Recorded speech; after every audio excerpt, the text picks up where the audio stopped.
ধরনের আবেগ রয়েছে যার কোনো মূল্য নেই। আমার কথার অর্থ এটা নয় যে এদের কোনো গুরুত্ব নেই, গুরুত্ব যথেষ্টই রয়েছে, শুধু এদের জন্য আপনাকে কোনো মূল্য দিতে হয় না। প্রথম আবেগ হলো আনন্দ, প্রসন্নতা। এটা আপনি যে কোনো জায়গায় খুঁজে পেতে পারেন যদি আপনি খুঁজে পেতে চান। আপনি কোনো পুষ্পের সৌন্দর্য দেখে প্রসন্ন হতে পারেন। বায়ুর কারণে যখন একটি বৃক্ষ শিহরিত হয় সেটা দেখে আপনি প্রসন্ন হতে পারেন। একটা ছোট্ট শিশুর কলরব শুনেও আপনি প্রসন্ন হতে পারেন। একটা ক্রন্দনরত বালককে হাসিয়ে আপনি প্রসন্ন হতে পারেন। সবকিছু আপনার ওপর নির্ভরশীল। সেখানে আরেকটি আবেগ হলো দুশ্চিন্তা। মানুষ বড়ই দুশ্চিন্তা করতে থাকে। আজ আমি এই কাজ করেছি, সেই বিষয়ে চিন্তা। আজ আমি এই কাজ করতে পারিনি, সেই বিষয়ে চিন্তা। কাল আমাকে এই কাজ করতে হবে, সেই নিয়ে চিন্তা। আমি কি সেই কাজটা করতে পারবো, সেই বিষয়েও দুশ্চিন্তা। চিন্তা সর্বত্র রয়েছে, যার জন্য মূল্য দিতে হয় না। যত চান আপনি একত্রিত করতে পারেন। একটা গুরুত্বপূর্ণ কথা মনে রাখবেন, প্রসন্নতা জীবনের একটা নতুন সূত্রপাত। সেখানে দুশ্চিন্তা হলো জীবনের চিতার সমান। এবার এই দুটি আবেগ হলো মূল্যহীন, দুটোই আপনার সামনে আছে। কোনটা চয়ন করবেন আপনি, দুশ্চিন্তা নাকি প্রসন্নতা? সিদ্ধান্ত আপনারই। আসুন আর আমার সাথে ভালোবেসে বলুন, রাধা রাধা। ধন, সম্পত্তি, এগুলো আসলে কি? এগুলো শুধু সেই মূল্য যার দ্বারা আমরা কোনো কিছু অর্জন করতে পারি। এবার এই ধনের দ্বারা এই সংসারে অনেক কিছু লাভ করা সম্ভব, কিন্তু সেই সব কিছুই শুধুমাত্র ভৌতিক বস্তুই হবে, ভৌতিক সামগ্রী, ভৌতিক সুবিধা। অর্থাৎ আপনার কাছে যতই ধন থাকুক, তা আপনাকে শান্তির ঘুম এনে দিতে পারবে না, আপনাকে জীবনের বাস্তব সুখের অনুভূতি লাভ করাতে পারবে না, কারণ এগুলো ভৌতিক ধন। এ ভৌতিক বস্তুই অর্জন করাতে সক্ষম। বাস্তবিক ধন কি? যদি এই প্রশ্ন আপনার মনে আসে, তাহলে তার উত্তর আমি আপনাকে দেব একটা উদাহরণের মাধ্যমে। কখনো আপনি শুনে থাকবেন যে একজন পিতা আজীবন অনিষ্ট করেন, অনর্থ করেন, খারাপ কাজ করেন শুধু ধন অর্জনের জন্য। তিনি ভাবেন যে আমি ধন অর্জন করব আর নিজের সন্তানকে একটা উজ্জ্বল ভবিষ্যৎ প্রদান করব, একটা সুখ স্বাচ্ছন্দ্যময় জীবন দান করব। এবার সন্তান যখন জন্ম লাভ করে, তখন সে ভাগ্যের জোরে সেই ধন ভোগ করে। যেরকম সে পায় সেরকমই তার ব্যবহার সে করে। কখনো আপনি এটাও দেখে থাকবেন যে সেই সন্তান সমস্ত ধন নষ্ট করে ফেলে, আর সেই পিতা যিনি সমস্ত ধন সঞ্চয় করেছেন, যিনি সেই ধনের প্রভু, আজ সেই ধনের প্রহরী হয়ে রয়েছেন। এবার এরকম কেন হয়? এরকম তখনই হয় যখন সেই পিতা বুঝতেই পারেন না যে তার জীবনের আসল ধন কি। সেই আসল ধন তার সন্তানকে সে দিতেই পারে না। যদি পিতা তার সন্তানকে কর্মের জ্ঞান দিতে পারেন, উচিত কোনটা অনুচিত কোনটা সেই শিক্ষা দিতে পারেন, সংস্কারের প্রকৃত শিক্ষা দিতে পারেন, তবে সেটা ধনের থেকে অনেক বেশি গুরুত্বপূর্ণ। এটাই হলো জীবনের বাস্তব ধন। আপনি সেই কথা তো অবশ্যই শুনে থাকবেন, কুসন্তান হলে ধন সঞ্চয় করে কি হবে, সুসন্তান হলে ধন সঞ্চয় করে কি হবে। সন্তান যদি কুপুত্র হয় তাহলে সব নষ্ট করে ফেলবে, আর সন্তান যদি সুপুত্র হয় তাহলে ধন থাকুক না থাকুক, সে নিজেই কর্মের পথে অগ্রসর হয়ে ধন অর্জন করবে আর নিজের জন্য এক উজ্জ্বল ভবিষ্যৎ গড়ে তুলবে। তাই সন্তানকে সম্পদ দেওয়ার আগে কর্মের জ্ঞান দান করুন, সুশিক্ষা দিন, কারণ এটাই হলো জীবনের প্রকৃত ধন। আসুন আর আমার সাথে ভালোবেসে বলুন, রাধা রাধা। বিগত দিনের কিছু কথা মনে পড়ে গেল, এক অদ্ভুত ঘটনা যা অমূল্য শিক্ষা দিয়ে যেতে পারে। বিষয় হলো যক্ষের সাথে যুধিষ্ঠিরের কথোপকথন। একবার যক্ষ যুধিষ্ঠিরকে জিজ্ঞেস করলেন, ওনাকে বললেন যে আমার কিছু প্রশ্নের উত্তর যদি আপনি দিতে পারেন, তাহলে আমি আপনার বাকি ভ্রাতাগণকে আবার জীবিত করে তুলব। সেগুলোর মধ্যে খুব গুরুত্বপূর্ণ আর কঠিন একটা প্রশ্ন ছিল, এই সংসারের সব থেকে শ্রেষ্ঠ আশ্চর্য কোনটি? এই প্রশ্ন আমি আপনাকে জিজ্ঞেস করছি। এবার কেউ বলবেন স্বর্ণ দ্বারা নির্মিত লঙ্কা, এটি হলো সংসারের সব থেকে বড় আশ্চর্য। কেউ বলবেন বরফে ঢাকা সেই পর্বত যা আকাশ স্পর্শ করে। কেউ বলবেন সেই সমুদ্র যার গভীরতা মাপা অসম্ভব ব্যাপার। কেউ বলবেন সেই বায়ু যা আমরা দেখতে পাই না, কিন্তু তা আমাদের জীবন দান করে। সংসারের সবথেকে বড় আশ্চর্য কি, সেই প্রশ্নের উত্তর যুধিষ্ঠির দিয়েছিলেন, আর তা ছিল শ্রেষ্ঠ উত্তর এবং উচিত। উনি বলেছিলেন যে সংসারে প্রতিদিন কোনো ব্যক্তি জন্ম লাভ করেন আর কোনো ব্যক্তি মৃত্যুও লাভ করেন। এবার এই কথাটা সবাই জানেন, সবাই বোঝেন যে যখন জন্মেছি তখন কোনো একদিন আমিও অবশ্যই মৃত্যু লাভ করব। এবার যখন এই কথা প্রত্যেকটা মানুষ জানেন, তখন কেন প্রত্যেক মানুষ এই চিন্তায় থাকেন, এই নিয়ে কষ্ট পান, এই নিয়ে ব্যাকুল হয়ে থাকেন যে উনি একদিন মৃত্যু লাভ করবেন, তার থেকে দূরে পালাতে চেষ্টা করেন। বলেন যে আমি মৃত্যু লাভ করতে চাই না। কেন? যেখানে কোনো না কোনো দিন এটা অবশ্যই হবে। এ হলো ব্রহ্ম সত্য। এই যে ব্যাকুলতা, এই ভয়, এই যন্ত্রণা, এই চিন্তা তার মনকে বাঁচতেই দেয় না, এই জীবন অনুভবই করতে দেয় না। সেই জন্য এই চিন্তা, ব্যাকুলতা, ভয় এসবের কি লাভ? কোনো লাভ নেই। সেই জন্য যতক্ষণ জীবনযাপন করছেন প্রত্যেক মুহূর্ত যেন শ্রেষ্ঠ হয়, আনন্দময় হয়, প্রেমের দ্বারা পরিপূর্ণ হয়, সেই চেষ্টা করুন। চেষ্টা করুন যাতে আপনি যে কাজ করছেন তার দ্বারা যেন অন্যের মঙ্গল হয়। এই প্রচেষ্টাই আপনার জীবনকে প্রসন্নতা আর প্রেম দ্বারা ভরিয়ে তুলবে। এই মন সুপ্রসন্ন হয়ে বলবে, রাধা রাধা রাধা রাধা। আপনারা হয়তো ভাবছেন কি আশ্চর্য ব্যাপার, প্রত্যেকবার আমি কথা শেষ হওয়ার পরে রাধা রাধা বলি। এইবার আমি আগেই বলে দিলাম। কারণটা কি? কারণ হলো অত্যন্ত বিশেষ। প্রত্যেকবার কথা সমাপ্ত হবার পরে আপনাদের সবার মধ্যে ভালোবাসা বিতরণ করতে চাই, তাই রাধা রাধা বলি।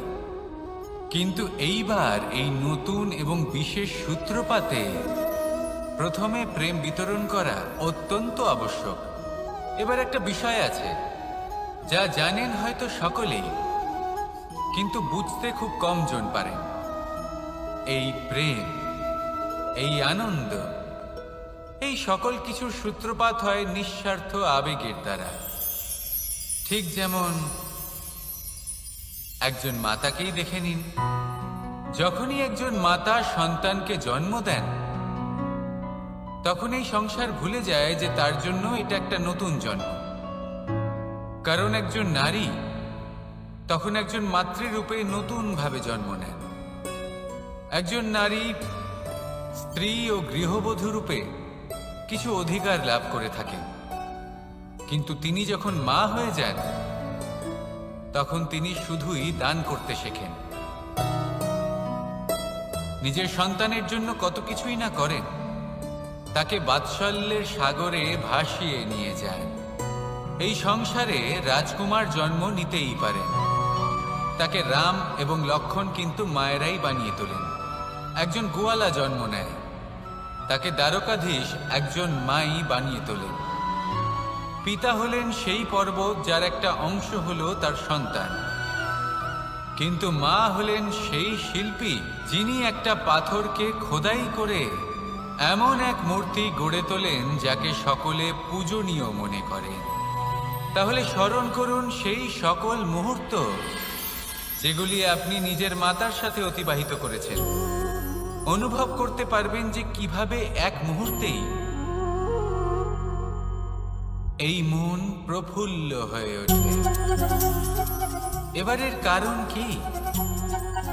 এর কারণ হলো এই জীবনের আসল দ্বারই হলো মমতা।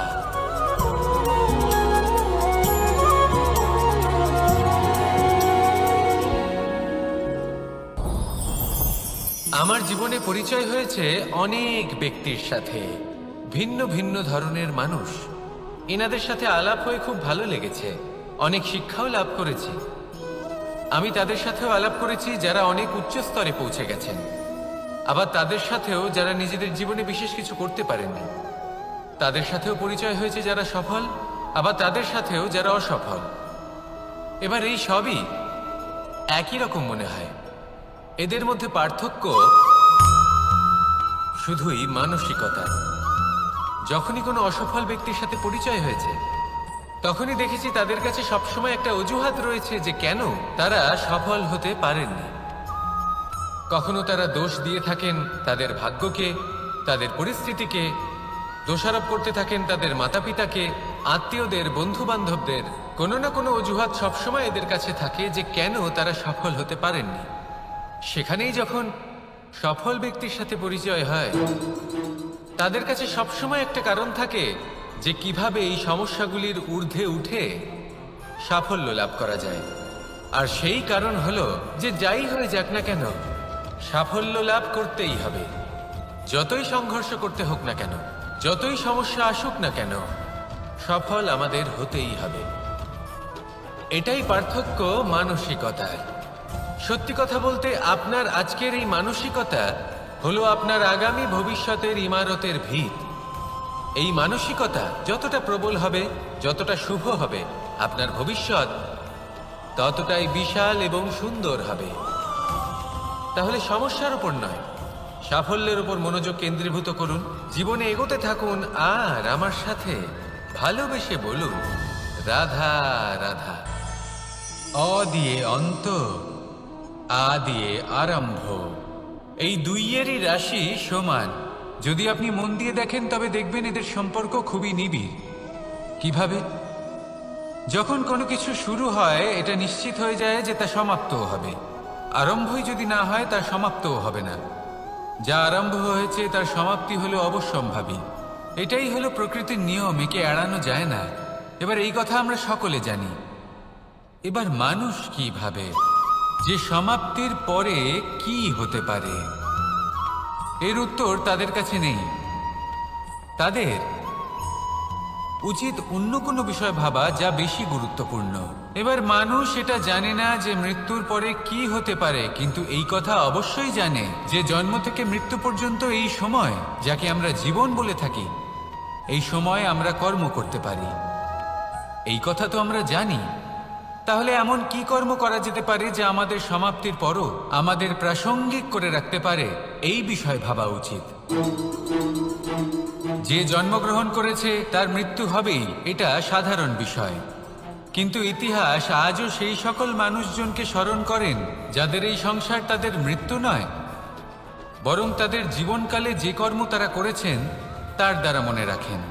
সেই কর্মের কারণে এই সংসারে তাদের নাম, তাদের কর্ম, তাদের ব্যক্তিত্ব, তাদের কীর্তি অমর হয়ে থাকে এবং থাকবে। আপনার কাছে এতটা সময় নেই যতটা আপনার মনে হচ্ছে আপনার কাছে আছে। সেই জন্য যত শীঘ্র সম্ভব শ্রেষ্ঠ কর্ম করুন, যতটা পারবেন ততটা অধিক সুকর্ম করুন। এই সংসারে নিজেকে অমর করে তুলুন আপনার মৃত্যুর পরেও, আর আমার সাথে ভালোবেসে বলুন, রাধা রাধা। দীপাবলি আমাদের সবথেকে বড় উৎসব। শ্রীরাম রাবণকে পরাস্ত করে 14 বছরের বনবাস কাটিয়ে আবার অযোধ্যায় ফিরে এলেন অমাবস্যার রাত্রে। অযোধ্যায় সবাই খুব প্রসন্ন ছিলেন, খুবই উৎসাহিত ছিলেন। অযোধ্যায় সহস্র প্রদীপ প্রজ্বলিত করা হয়েছিল এই উৎসবে। একে আমরা দীপাবলি বলে থাকি। এবার এই বিষয়ে আমরা সকলে জানি।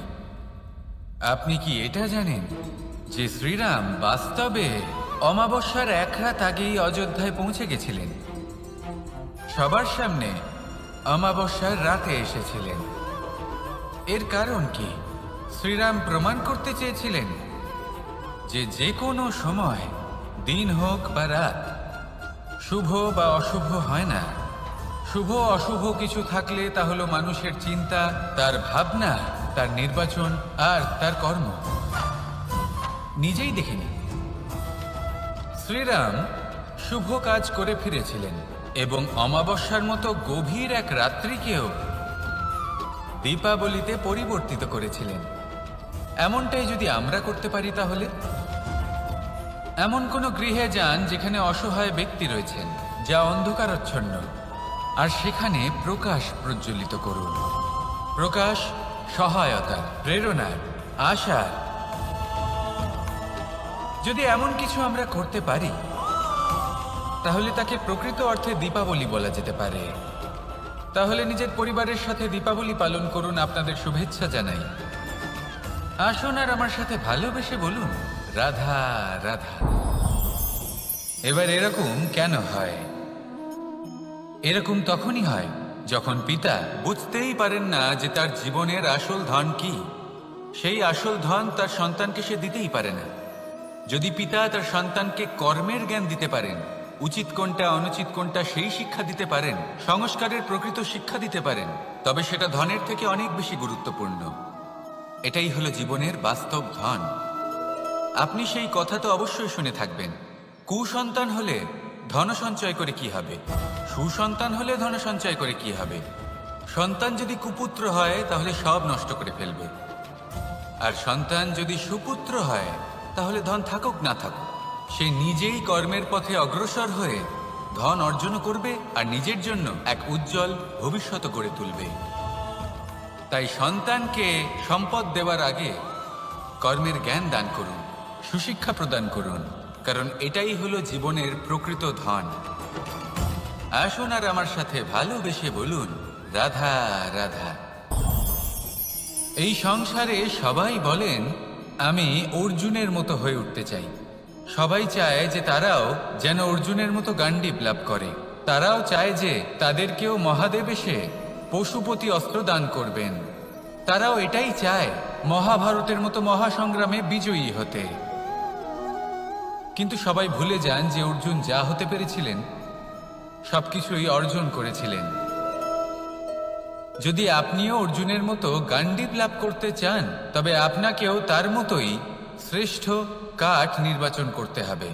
সেই কর্ম আপনাকেই করতে হবে। তার প্রত্যঞ্চা যাতে তীব্র হয় তার জন্য আপনাকে সর্বশ্রেষ্ঠ দড়ি খুঁজে বের করতে হবে। আপনার বাণ যাতে ঘাতক হয় সেই জন্য আপনাকে নতুন নতুন ধাতু খুঁজে বের করতে হবে। সেই শিক্ষা আপনাকে লাভ করতে হবে, তবেই আপনার ইচ্ছে পূর্ণ হবে। অর্জুন হওয়া বড়ই সরল যদি আপনি কিভাবে অর্জন করতে হয় তা জানেন। শুধুমাত্র স্বপ্ন দেখেন যারা, তারা কখনোই অর্জন করতে পারবেন না। কিন্তু যদি কেউ অজ্ঞাতবাস ভোগ করতে পারে, যদি কেউ লাক্ষাগৃহ থেকে পালিয়ে বাঁচতে পারে, যদি কেউ কঠোর তপস্যা করতে পারে, প্রতীক্ষা করতে পারে এবং পরিশ্রমও করতে পারে, তাহলে সে অর্জুন অবশ্যই হয়ে উঠবে। যদি আপনি অর্জুন হয়ে উঠতে চান তাহলে কর্ম করতে শিখুন আর আমার সাথে ভালোবেসে বলুন, রাধা রাধা। পাণ্ডবরা বন থেকে এসেছিলেন। ওনাদের কাছে না কোনো ধন ছিল, না কোনো সম্পদ, না বিদ্যা। নিজের পরিশ্রমের দ্বারা ওনারা বিদ্যা অর্জন করেছিলেন, আর তার দ্বারাই সম্পদ অর্জন করলেন আর ধনও অর্জন করলেন। এই পাণ্ডব ছিলেন অত্যন্ত কুশল এবং শক্তিশালী। যুধিষ্ঠির নিজের পরিশ্রম দ্বারা এমন জ্ঞান অর্জন করেছিলেন যে এই সংসার ওনাকে ধর্মরাজ যুধিষ্ঠির অভিহিত করেছিল। দেখতে গেলে পাণ্ডবদের কাছে সবকিছুই ছিল, কিন্তু যখন বিষয় এলো আরো ধন লাভ করার, তখন যুধিষ্ঠির, যিনি পাণ্ডবদের মধ্যে জ্যেষ্ঠ, তিনি সকল পাণ্ডবদের সাথে দ্যুতক্রীড়ায় অংশগ্রহণ করে ফেললেন। এর ফলে না শুধু ধনলক্ষ্মী, ধর্মলক্ষ্মী, বিবেক লক্ষ্মীকেও হারালেন, আর শুধু তাই নয়, নিজের গৃহলক্ষ্মী দ্রৌপদীকেও হারিয়ে ফেললেন। এর কারণ কি? ভুলে গেলেন খুব সহজ একটা কথা, এই সংসারে সম্মান এবং সাফল্য দুটোই পরিশ্রমের দ্বারা লাভ করতে হয়। কিন্তু দ্যুতক্রীড়ার এই খেলা আমাদের ভাগ্যের উপর নির্ভরশীল। এই সংসারে দুটি পথ রয়েছে। একটা পথ যেখানে কর্ম এবং পরিশ্রমের দ্বারা আপনি নিজের পথ নিজেই রচনা করতে পারবেন, আর দ্বিতীয় পথ হলো যেখানে এই ভাগ্য এক মুহূর্তে আপনাকে শিখরেও পৌঁছে দিতে পারে, আবার ধূলিসাৎ করে দিতে পারে। আপনি কোন পথ বাছবেন সেই চয়ন আপনারই। আসুন আর আমার সাথে ভালোবেসে বলুন, রাধা রাধা। কোনো এক সময়ের ঘটনা এটা। মা এবং বাবা হাটে গিয়েছিলেন। তখন আমি আর দাদা গিয়েছিলাম গরু চড়াতে। আমরা বাড়ি ফিরে এলাম। আর মা সেই সময় একটা কাজ করতেন, যখনই হাটে যেতেন দরজা তালা বন্ধ করে যেতেন। উনি খুব ভালো করে জানতেন যে যদি ওনার এই মাখন চোর সঠিক সময় পৌঁছে যায় তাহলে এক ফোঁটাও মাখন আর অবশিষ্ট থাকবে না। এবার ঘটনা কিছুটা এরকম হলো যে মা আর বাবা মাঝে মাঝে হাটে যেতেন, তাই মাঝে মাঝে এই দরজা তালা বন্ধ করতে হতো। যখন মা আর বাবা ফিরে এলেন তখন বাবা ভুলে গিয়েছিলেন যে এই চাবির গোছা থেকে ঠিক কোন চাবিটা দরজার তালা খোলার জন্য উপযোগী। উনি চেষ্টা করতে শুরু করে দিলেন। একটার পর একটা চাবি দিয়ে উনি চেষ্টা করতে থাকলেন, কিন্তু সেই দরজার তালা তো খুলতেই চাইছিল না। ওনার মাথা থেকে ঘাম পড়তে শুরু করলো। তখন মা বললেন যে তালা ভেঙে দেওয়া যাক। মা চলে গেলেন আর বাবা বললেন না না দাঁড়াও, আর কিছু চাবি বাকি আছে, এটা হয়তো খুলতে পারবো।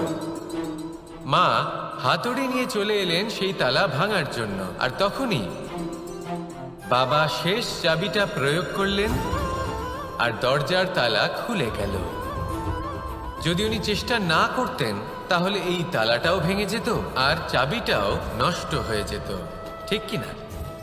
এবার এই ঘটনাটা আমি দেখেছিলাম আর আমার মনে হলো যে কখনো কখনো এই চাবির গোছার মধ্যে থেকে শেষ চাবিটাও কিন্তু জীবনের দরজা খুলে দিতে পারে। সেজন্য আপনি যদি জীবনে সাফল্য লাভ করতে চেষ্টা করেন, নিজের লক্ষ্যে পৌঁছতে চান, তাহলে হার মানবেন না। হয়তো দেখবেন আপনার পরবর্তী প্রচেষ্টা বা এই অন্তিম প্রচেষ্টা আপনাকে সাফল্যের পথে নিয়ে গেল। তাই নিরন্তর প্রচেষ্টা করতে থাকুন, জীবনে সাফল্য লাভ করুন আর আমার সাথে ভালোবেসে বলুন রাধা রাধা। কোনো এক সময়ের কথা, একজন জেলের একটা ছোট্ট পুত্র ছিল। সে ভাবল যে আমি আমার বাবার মতোই মাছ ধরব। তখন সে একটা লাঠি নিল, তাতে দড়ি বাঁধল আর সেই দড়ির মুখে যে কাঁটা বিঁধে থাকে তাতে চারা ঝুলিয়ে জলে ফেললো আর বসে থাকলো। কিছু সময় পরে জলে একটি তরঙ্গ দেখা গেল। ও বুঝতে পারল খুব বড় একটা মাছ ফাঁদে পড়েছে। ও বল প্রয়োগ করলো, সেটা টানার চেষ্টা করলো। মাছও বল প্রয়োগ করলো আর শেষে যেটা হলো সেই দড়ি ছিঁড়ে গেল আর মাছ বেঁচে পালিয়ে গেল। দেখুন, ও অনেক চেষ্টা করলো কিন্তু অসফল হলো। কখনো অধিক বল প্রয়োগ করলো, আবার কখনো কম বল, কিন্তু কিছুতেই সফল হলো না।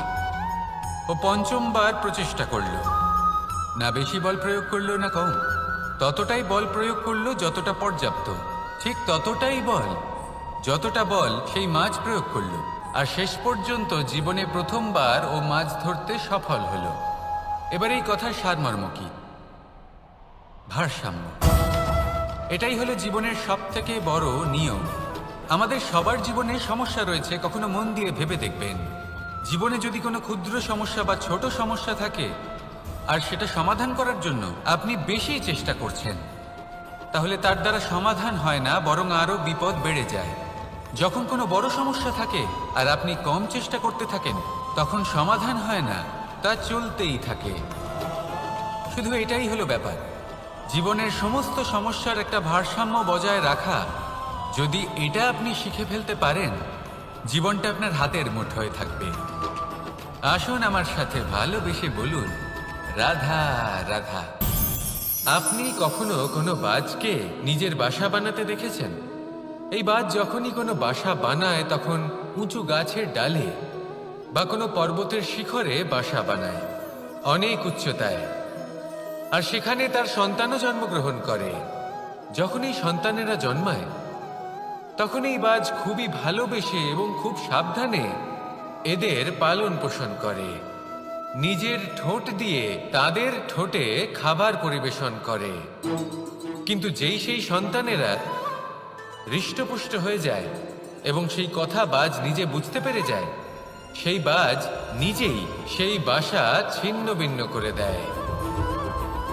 সেই সন্তান যাদের সবেমাত্র ডানা গজিয়েছে, কিভাবে উঠতে হয় তারা জানে না, সেই সন্তানগুলিকে উচ্চতা থেকে ঠেলে দেয়। সেই সন্তান প্রথমে ভয়ভীত হয়ে যায়।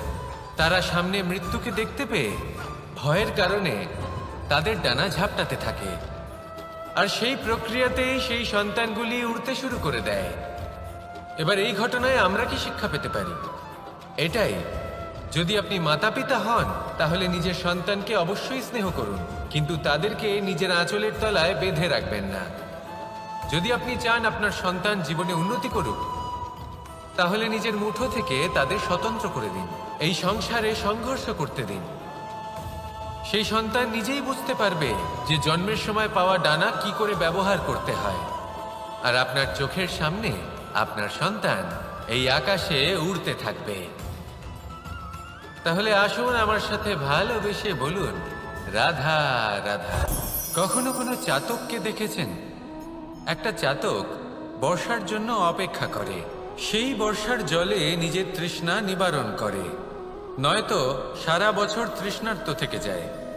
ও আকাশের দিকে তাকিয়ে থাকে আর অপেক্ষা করে যে কবে বর্ষা হবে আর কবে আমি আমার তৃষ্ণা নিবারণ করব। সেখানে অন্যদিকে একটি কাক বা একটা পায়রা, এরা কি করে? যেখানে জল পায় পান করে নেয়, যেখানে খাবার পায় খেয়ে নেয়, আত্মীয় স্বজন বন্ধু বান্ধব যাকেই পায় তার সাথে সময় কাটায়, খাবার খায় আর চলে যায়। এবার এদের মধ্যে মিল কোথায় আর পার্থক্য কোথায়? দুজনের কাছেই ডানা রয়েছে, দুজনেই উড়তে পারে। এই আকাশ হলো ওদের, খাবারের দানা ওদের। পার্থক্য হলো তাদের অভিলাষায়, পার্থক্য হলো তাদের আকাঙ্ক্ষায়, পার্থক্য জীবন যাপনের ধরনের।